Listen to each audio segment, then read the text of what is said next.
Hey Beer Geeks, and welcome to Florida. I mean, it could be Florida, right? We tried pretty hard, didn't we? We've got some tropical stuff going on in my garden here. Yeah.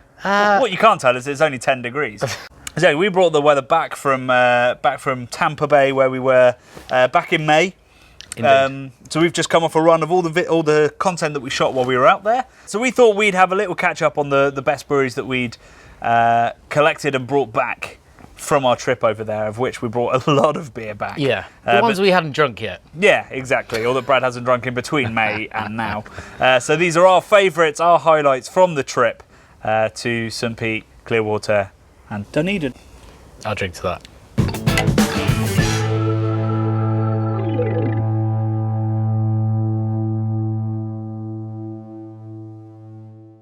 So I don't know about you, Johnny, but bit of a highlight for me was meeting Chris at Greenbench. I just thought the man was a bit of a legend and kind of a law unto himself in that kind of part of Florida. Yeah, he built quite the little empire there at Greenbench. Greenbench, I think, made the best IPA and the best mixed ferm beers that we tried out there, and one of my favourite tap rooms. There were some great tap rooms, but I loved that sour facility that they had next door. It felt like you were almost on like hallowed grounds. It was which is walking around because it was about 2 months old. Yeah, but it had all the history, didn't it? It had all the stuff about Web City. Web City. Web City was this great big mega store that was very famous throughout America, I think, for being the drugstore that sold everything. But became a bit of a standoff point for civil rights movement. Yeah. And Chris, being a black owner, I think he wanted to take ownership of that. Exactly. Anyway, so this is a beer from the Web City Cellars, which is their sour facility, which we tried and was delicious. Don't worry, you don't need to finish that before we try this one. It's just I could just see Brad going for it. It's just so quaffable. Yeah, I mean, I loved. This is Alice. I don't know which Alice variety it is. I can't remember. This is the Raspberry Alice. My God, that was. Ooh. Whoa, hello. Raspberry Alice is coming for us. That's a cheeky. So this is mixed firm, barrel aged. Yeah. You know, kind of framboise inspired beer. I remember it being like liquid jam without the sugar. Mm-hmm. A dry jam. A dry jam. It was just like I thought I was going to bite down on raspberry pith. From here, it's very jammy already.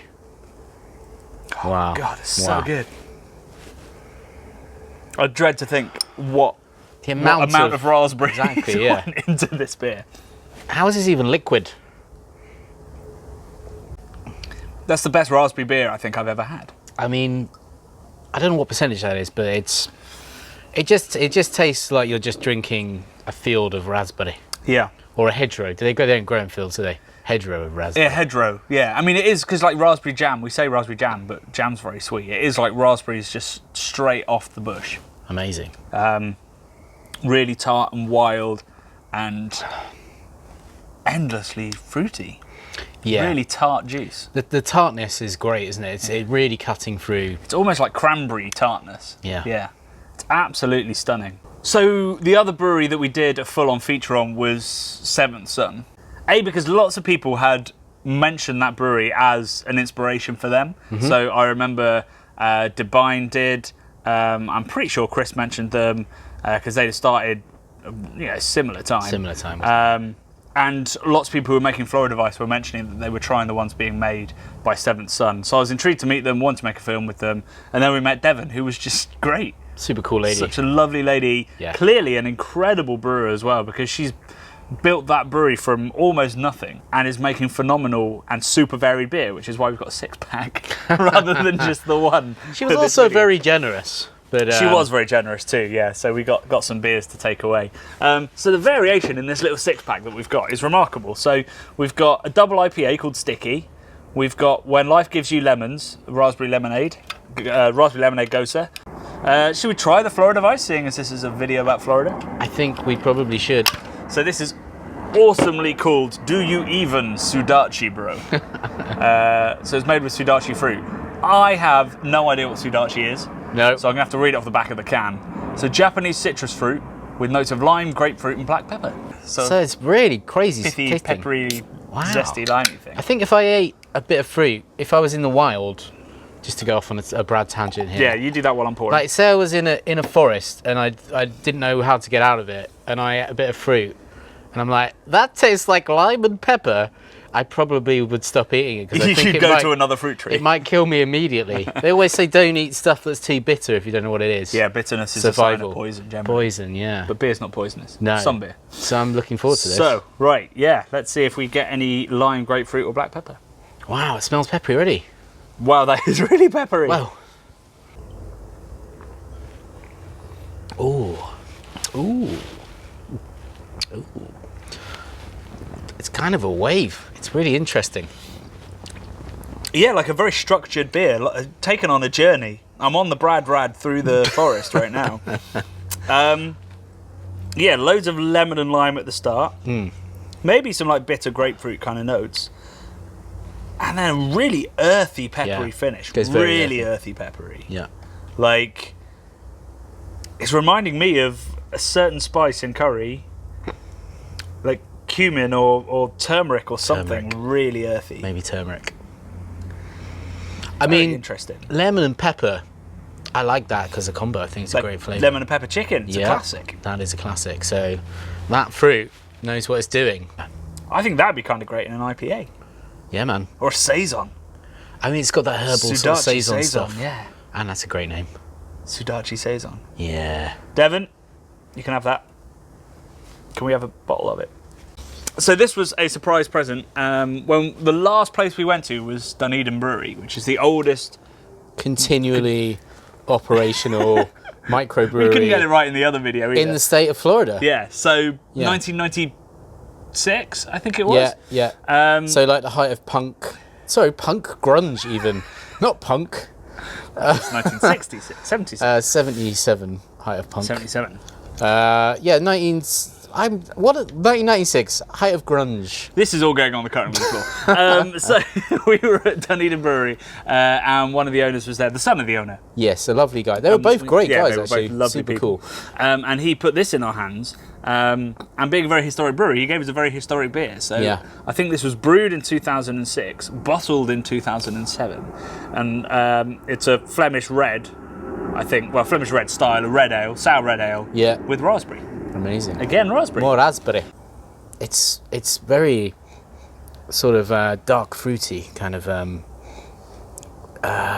richness to it. I call it autumnal. Autumnal. Red fruits, oakiness, oak leaf even, like muddy, wet oak leaf.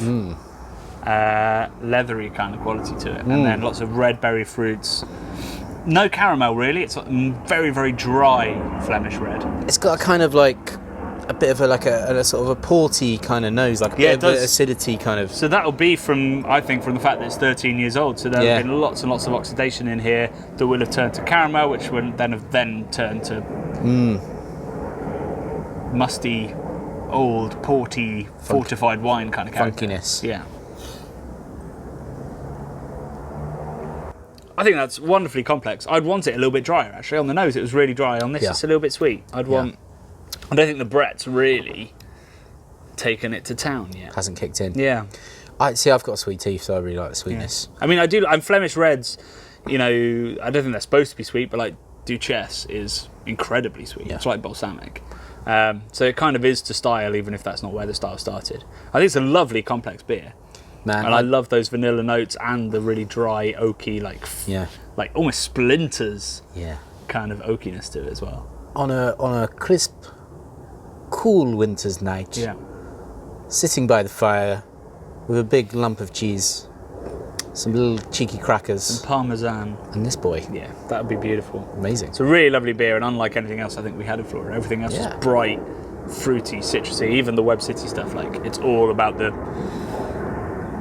juice, really. It's all about as much fruit expression as you can get, whether it's Florida Vice or the sours. Whereas that, it's not all about the fruit. I wouldn't know there was raspberry in that. No, me neither. But it's still a delicious beer.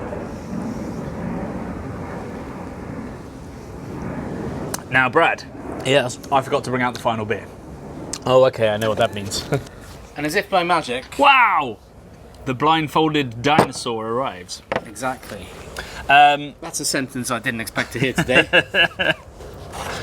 So this beer is from Devine. Yeah, I love those guys. I thought it was super cool. A lot of fun. I love their crazy bunker they had going on as well. Yeah, they had like it's like it could survive a bomb. Yeah, it was like rebar everywhere, and like kind of the bar the owner had made was all like this crazy concrete thing. It looked like you could shoot a 50 cal machine gun at it, and it wouldn't scratch it. Seriously, you look like you could shoot a machine gun at him, and he'd be fine. He was a tank, wasn't he? He was an absolute machine. It was a unit. So talking of units, this has a couple. Go on. Great link. So it's a giant imperial stout, barrel aged. I don't think it tells you which barrels. Oak bourbon. Is there another kind? So yeah, Florida has this obsession with imperial stout, which makes zero fucking sense. They're mad because it's way too hot and humid out there to be drinking this stuff. Our theory, while we mused around it, was that people drink this instead of iced coffee in the morning. And my other theory might explain why there's so many stories about the Florida man. I don't know, like wrestling a gator, going crazy. Or yeah. I think as well, there's so much aircon out there that you can legitimately be like, oh, I'm a bit cold in my house. Maybe I'll have this very large alcohol beer. It's quite a pastry nose.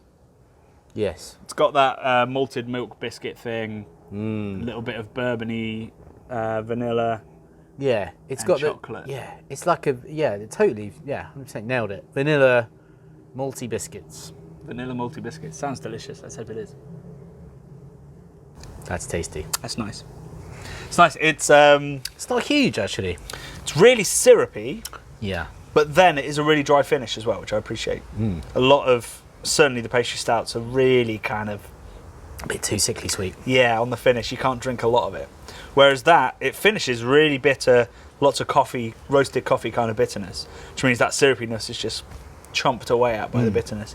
That's really drinkable. That's super drinkable. It's not lingering too long either. It's kind of like, it's there, it's like, yum, and then it's gone. Yeah. Which is really nice.